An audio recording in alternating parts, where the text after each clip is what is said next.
Color correction is such an important part of the post-production process. During this process, you should follow a workflow to achieve best results, starting by correcting individual shots for proper contrast, color balance, and saturation, and then you go through and establish shot-to-shot consistency, making sure that each of the shots within a scene look like they belong together. And finally, you have the option of stylizing your footage to add a particular look or style to the scenes in your film. Now, in order to go through the color correction process, you need two main things to do it right. First, you simply need to look with your eyes to determine exactly what you need to do. Second, you do need a series of video scopes to measure the results. In this movie, we'll take a look at the first part, where we analyze footage with our eyes. So in order to get an idea of this process, I'm going to take a look at a couple of images from the Letterpress project. Now, full disclosure, I have doctored them a bit to give us a little bit more to discuss and to adjust, but it's not uncommon for you to find images like this that need a lot of help. So let's take this first shot of Felicia. As we go through each of these images, we immediately should ask ourselves some basic questions. First, what part of the image is supposed to be white and what part of the image is supposed to be black?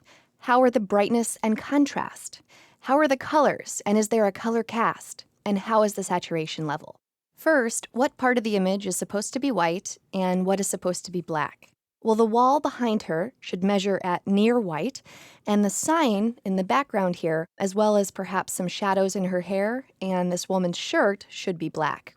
Next, how are the brightness and contrast?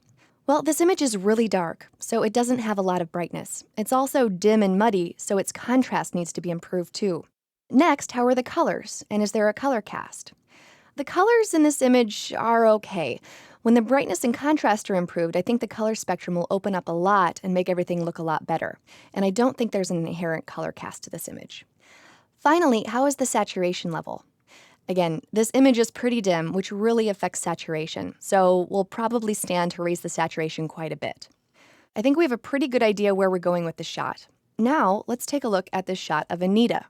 We're going to ask ourselves the same questions. What part of the image is supposed to be white, and what part of the image is supposed to be black?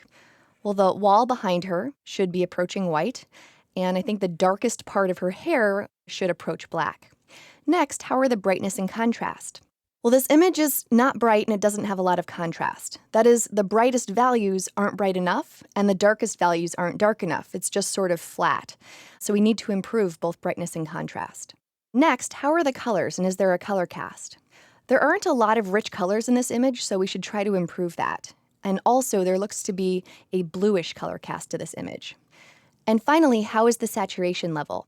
This image is pretty muted. It could really use a boost in saturation values.